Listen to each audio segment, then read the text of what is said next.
But if there's one message I want you to walk away with today, it's this. You have to disappear. When I say disappear, I don't mean your kids need to ghost their student loans and shave their heads to become monks. You still go to work, you still show up, but you stop announcing every move and start building something that speaks for itself. Disappearing means doing the work. It means doing the work in the dark.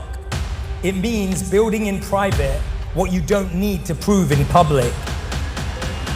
The first rule of success is to have a vision.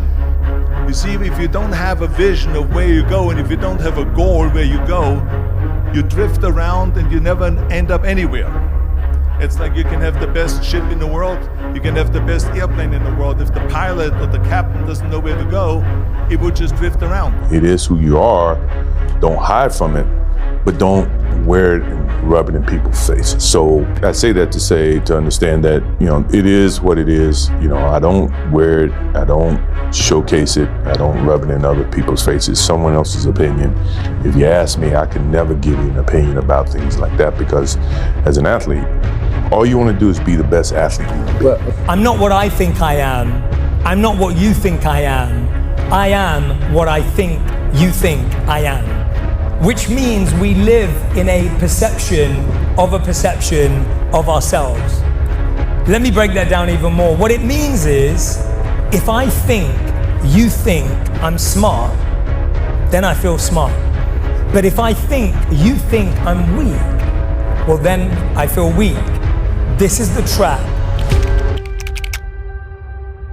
Rule number 2 is, don't listen to the naysayers.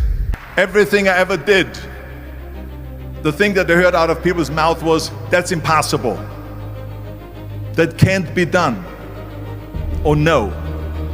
I remember when I wanted to be a bodybuilding champion, including my parents and everyone else around me, said this is impossible. That is exactly what I heard, and of course I proved to the people that it can't be done. So whenever someone said to me, it can't be done, I heard it can be done. When they said no, I heard yes. And when they said it's impossible, I heard it is possible. And I remember then the same thing happened also when I'm into the show business.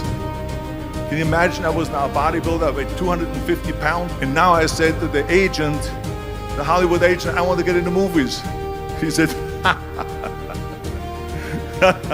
that's funny, Arnold. I said, why is it impossible? He says, because look at how big you are. You weigh 250 pounds. Hercules bodies and muscular bodies weighing 20 years ago. Arnold, this is the 70s. Do you know the sex symbols today?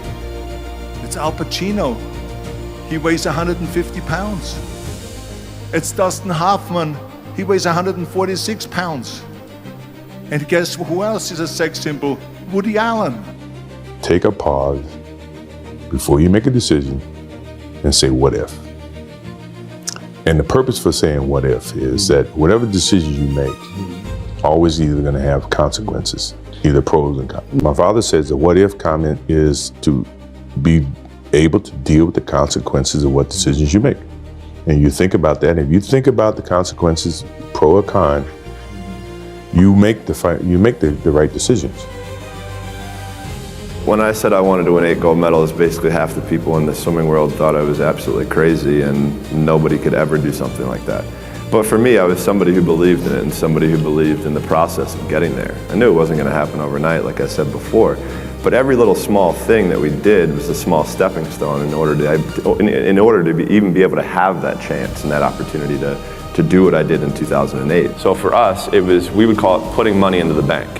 So at the end of the year, when we had a major international competition, we could withdraw that money that we had saved throughout the year. And look, I'll be the first one to tell you, there were a lot of days where I did not want to get out of bed. The third point that I'm going to make to you is work your ass off. There is no magic pill. There is no magic out there. You cannot get around. You have to work and work and work. And it drives me crazy when people say that they don't have enough time to go to the gym for 45 minutes a day and work out. When people say we don't have the time, we have 24 hours a day. We sleep 6 hours a day, so it gives you still 18 hours. But you can see how much time there is available if you organize your day. Kobe Bryant practiced at 4 a.m. when no one was watching. Warren Buffett sat in a quiet room in Omaha reading. 80% of his day was spent studying financial statements, reports, and books. Lady Gaga played dive bars in a glitter leotard for audiences of 6. Christopher Nolan wrote the script for Inception over a period of about 10 years.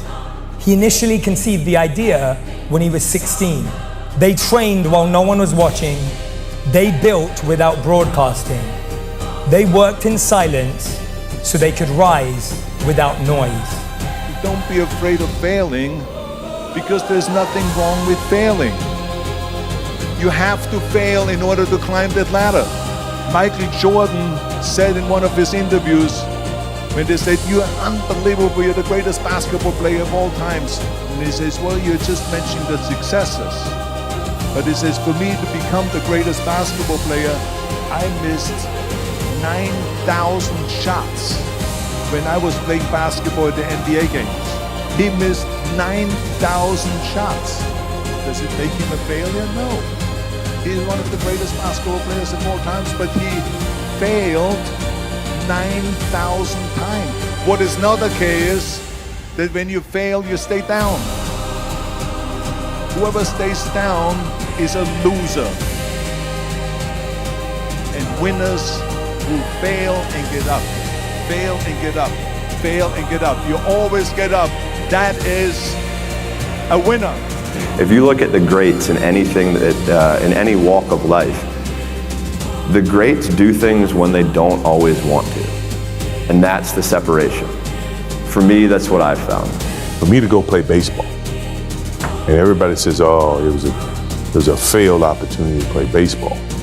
You know, that's what they think. For me, it was the best thing that could have happened for me, because it allowed me to go back to the game with a stronger passion. To see that helped me put things in perspective, to understand the platform that I was on in '93.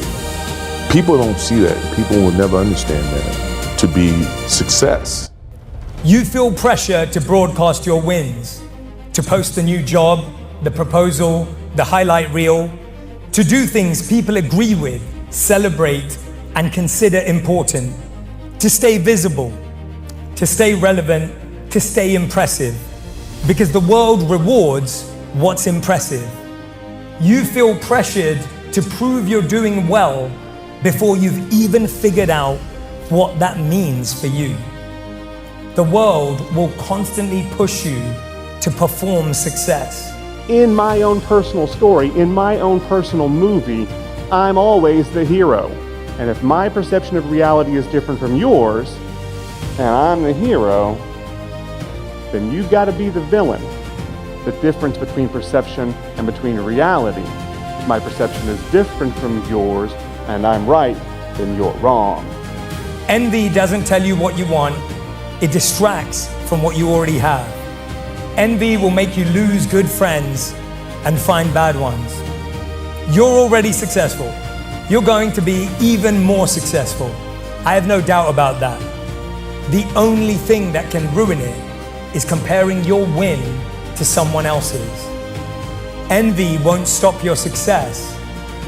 It's comparing your win to someone else's that will make you feel like you're never enough. And contrary to popular belief, the cure for envy isn't success. The cure for envy is study.